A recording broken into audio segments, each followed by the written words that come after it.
Welcome back, Mishpaka. Today we're going to be going over section 1.3.5, the city of Babel, the prototype of civilization and institutional power. The first capital of the post-flood world. With Nimrod's rise to power came the first true city-state, Babel. This city did not grow organically, it was engineered. Archaeological, linguistic, and the testimony of Hadabar all converged to reveal that Babel represented something unprecedented in human history. Centralized administration, urban planning, social hierarchy, complex labor organization, systematic education, institutional religion, military expansion, and monumental architecture. In every sense, Babel was the laboratory of civilization, the place where mankind first experimented with structures that would later define empire, monarchy, priesthood, and ideological control.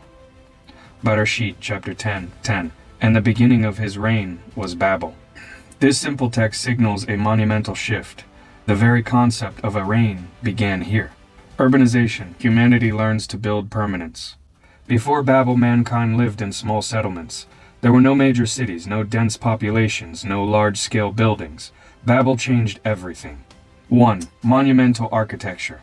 For the first time, humanity built multi-story structures, fortified walls, large public plazas, religious complexes, government halls. The materials were standardized. Kiln-fired bricks, tar or bitumen mortar, geometric building layouts. These were technological advancements previously unknown, suggesting inherited pre-flood techniques, rediscovered, reorganized, and institutionalized. 2. Centralized resource management.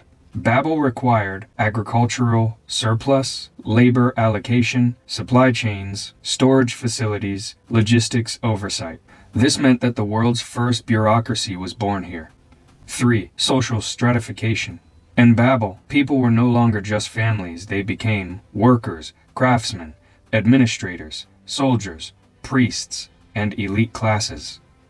Human identity began shifting from sons of so-and-so to citizens of the state.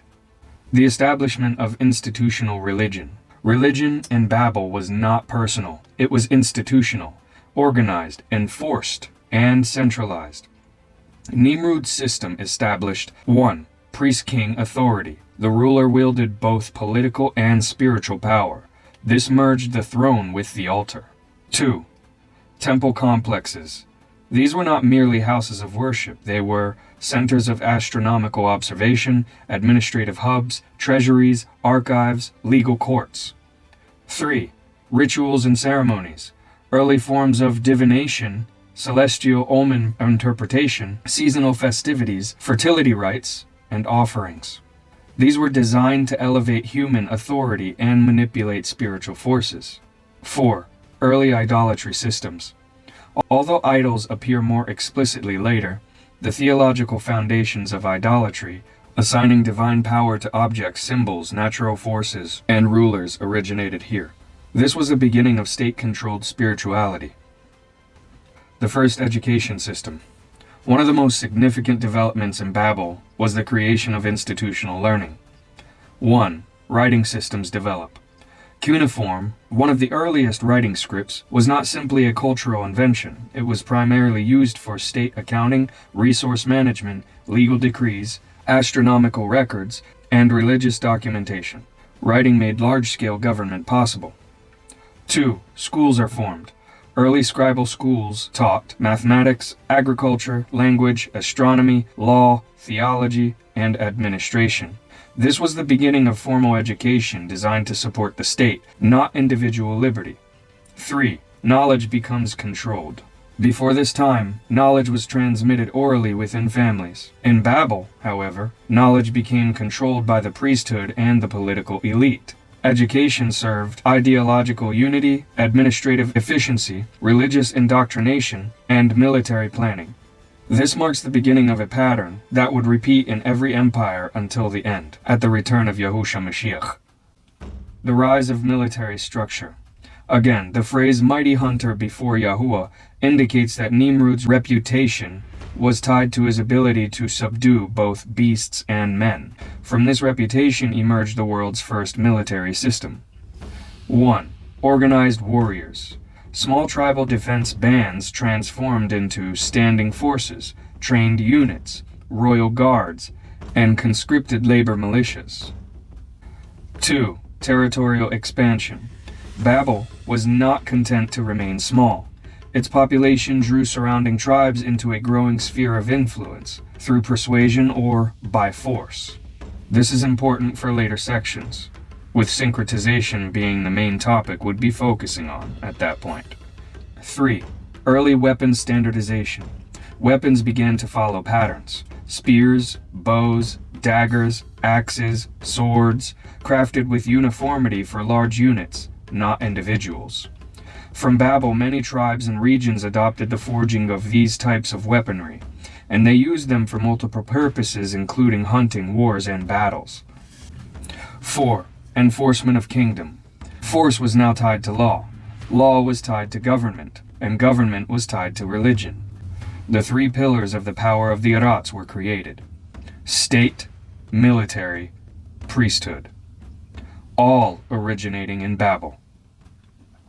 Technological recovery and forbidden knowledge. Ancient sources like Hanuk and Yubalim describe how pre-flood knowledge, some legitimate, some corrupted, was introduced to mankind by the Shamarim. Again, while the Shamarim, who transgressed the Torah of their laws, were imprisoned, the memory and fragments of their knowledge survived. Babel rediscovered and weaponized advanced building techniques, astronomical observation, divinatory systems, early mathematical systems, architectural engineering, agricultural irrigation, and metallurgical refinement. Some of this was neutral, some beneficial, some dangerous. The synthesis of these technologies allowed Nimrod to create the world's first civilization capable of empire. The spiritual climate, open defiance of divine order. What made Babel truly unprecedented was not its architecture or education, but its ideology. Its worldview was built on the following. Number 1, human kings and rulers over divine authority. Number 2, unity through political power instead of obedience to Yahuwah. Number 3, religious symbolism designed to imitate evil or challenge righteousness in the unseen realm. Number 4, a city designed to replace the memory of Adon with imperial identity. Number 5, the desire for centralized control over the entire human race. Babel was the world's first manifestation of political rebellion, spiritual counterfeiting, systematized idolatry, human-centered cosmology, and empire ideology. This system is later mentioned in Nabai writings. Chazon 17, 3-8. And he carried me away in the Ruach into the wilderness. And I saw a woman sitting on a scarlet beast covered with the names of blasphemy, having 7 heads and 10 horns. And the woman was dressed in purple and scarlet, and adorned with gold and precious stones and pearls, holding in her hand a golden cup filled with abominations, and the filthiness of her whoring, and upon her forehead a name written, a secret, Babel the Great, the mother of the whores and of the abominations of the Arats. Not because of immorality alone, but because every rebellious civilization originates from her pattern. The whore of Babel will be addressed later in this documentary. A civilization with cosmic intentions. Everything in Babel, its city planning, temples, education, government, and ideology, was oriented toward a single purpose: to establish a human-centered order independent of Yahuwah. This ideology culminated in a structure at the heart of the city. A tower designed to reach the Shemayim, it was far more than a monument. It was the ideological climax of Nimrod's reign, a political, religious, and technological project meant to unify mankind under one throne and one system. Transition to 1.3.6. Having established Babel as the world's first centralized civilization, Nimrod moved toward the ultimate expression of human rebellion, the construction of the Tower of Babel, a structure intended to bridge the realms, consolidate power, and rewrite the destiny of mankind. In the next subsection, we will examine the architecture of the tower, the spiritual motives behind it, the political ambitions embedded within it, its connection to ancient Near Eastern cosmology, and why Yahuwah intervened directly to stop it. This concludes section 1.3.5. the city of Babel, the prototype of civilization and institutional power, and continues into 1.3.6, the Tower of Babel, the first world system,